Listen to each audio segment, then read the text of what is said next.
SMaSH means is a simple beer because it only contains two main ingredients. One's a single malt and the other's a single hop. So that's why it's called SMaSH. And the malt we're using is Maris Otter. It's pre-crushed for us, so it makes things easy.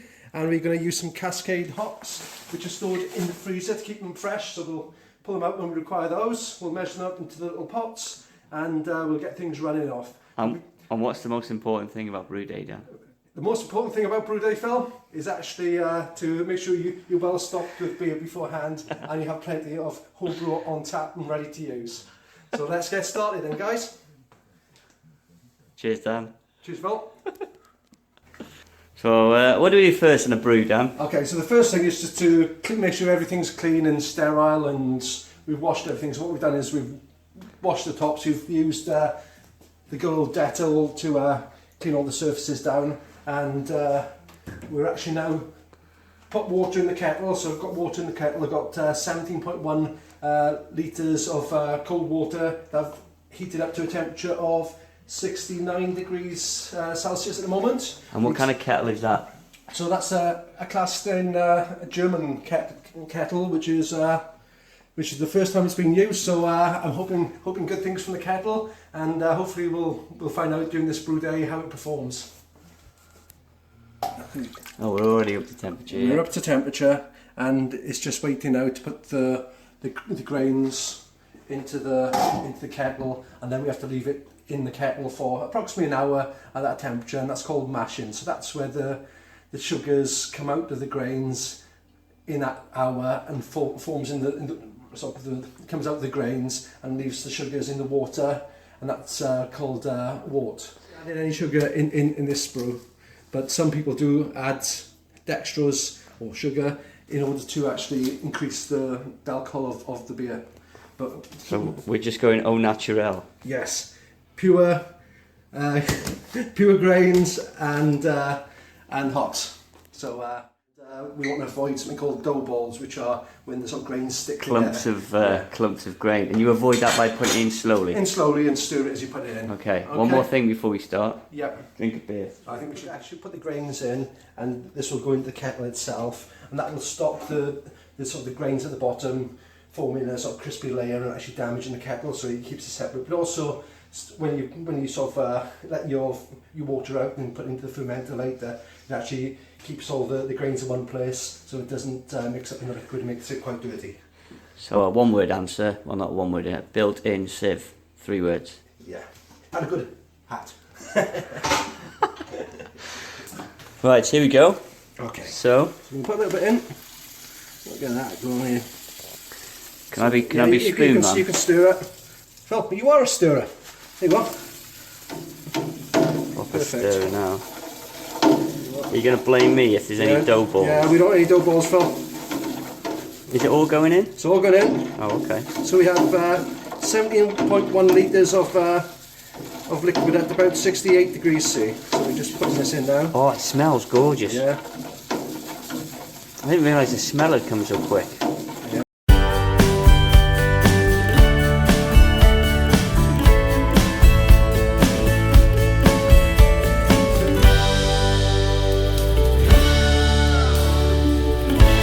How do you know it's Maris Otter?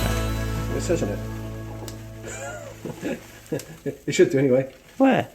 No, it doesn't say. It says on the pack when I bought it. Viewer, does that say on the Maris Otter? Of course it does. Yeah, scan the code. I think I'll turn Maris Otter. Scan the code. Probably be able to scan it now off there. Right. Okay. Oh, I can't tell you how nice this smells. Well, I could tell you. It smells really nice. And we're just popping that lid. There we go. I thought this might have been for pressure or nothing, but no, it's just for... Okay, so keeping the heat down. This is the first 10 minutes. And Dan's on his chair. Oh. Right, here we go. Catch. Jump off.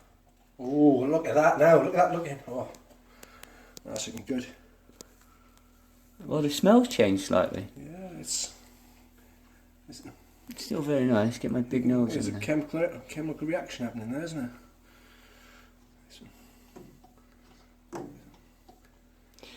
I have to ask, did you if you always had that long spoon, or did you buy the spoon special? I didn't buy it special for this one, but this spoon is a sort of brewing spoon. I got it with one of the kits I got, which was in the corners.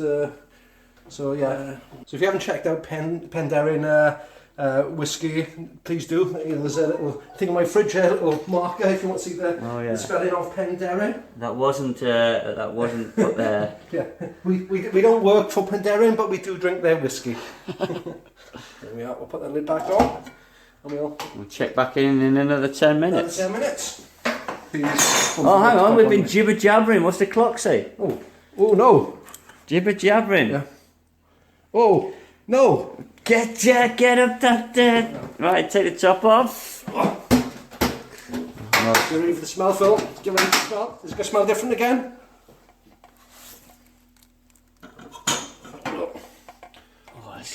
So we're going to just... Lovely that is. Yeah, and what they normally say is stir the top part of it, the top 2/3, and don't go right down the bottom. Some people say that, but... Why is that then? I'm not sure, but we'll just... With it scraping the bottom. I say get in there, I do. Enough of your personal life, Phil. Get in there, don't hang about. Straight down to the bottom.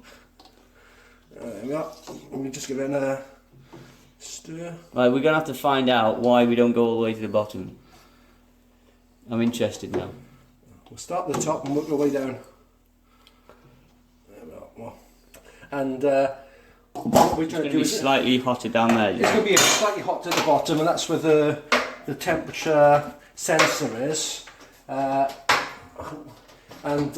we want to try and mix it around so it's so the grains mixed up and we get a sort of constant temperature in all of the water, so the grains are treated equally. Right, there we go. Okay. So this is 10 minutes gone again. Those 10 minutes are going very quickly. We'll just give it a quick stir. They will go because I'll just cut that bit out. So it'll be like instant for them. Yeah, oh, that's fine. There we are. We'll give that a quick stir. That smells nice now. Oh, that's beautiful. Yeah, we'll just give it a shake. You guys, you've got to try homebrew yourself just to smell. Get this lid back on. There, okay. Which is gone. Probably another suggestion, Phil. Do you want another beer? Oh, it's about time, isn't it, Dan? Yeah. Well, love these spring tops. And these spring tops are great for homebrew because you can actually use them again and again.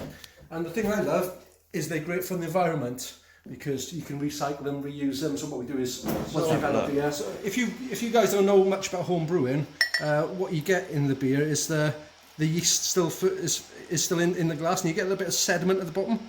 Well, there's not much of a head on this one, is there? The heads are just a show. Yeah, we'll put a bit more head on that one so you can get a nicer colour to it. Just a bit more. Look at that. That's you can see there's a bit left in that bottom, and if I pour that in the sink, you can actually see what I'm on about with the sediment. So I don't know whether you can see that, Phil. You see hopefully see some sediment. You can see the sort of colour of that. Yeah, that's just a bit of sediment that comes out the bottom. So we normally throw it away. Some people drink it. Feels a bit like a waste. Yeah.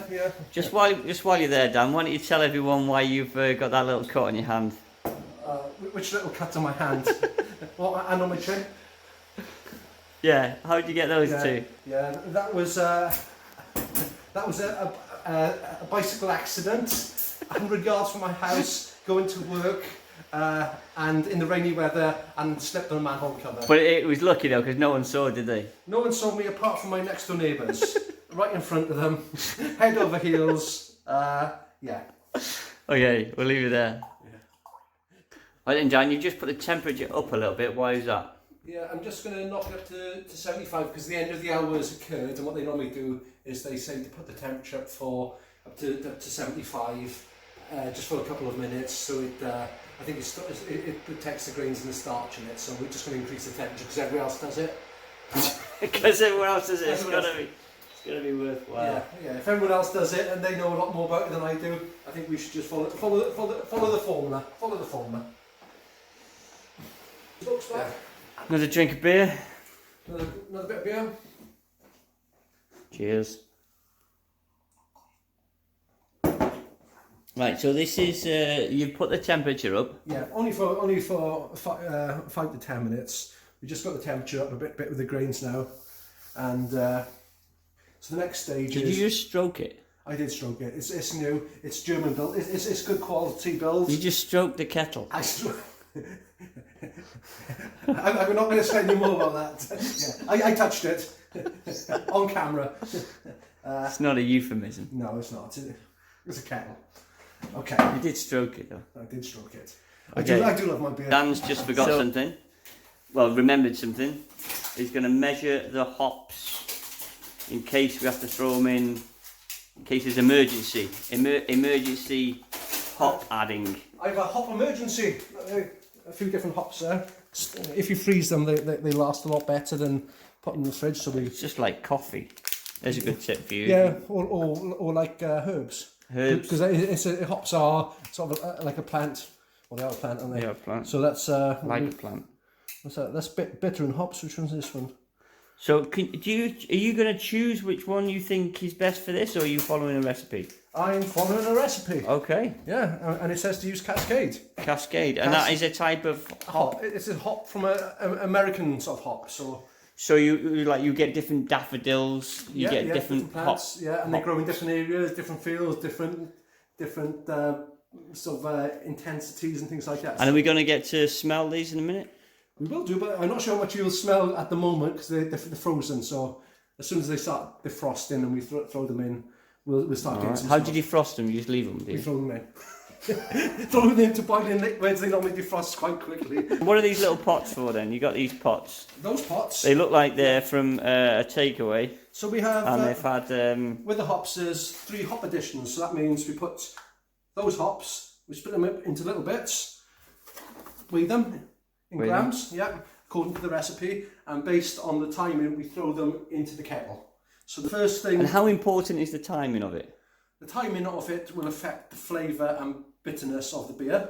So it's like following a recipe. So if you're making a cake, if you want to produce the cake in a certain way and consistency. So what we're trying to do as home brewers is actually be consistent in what we do.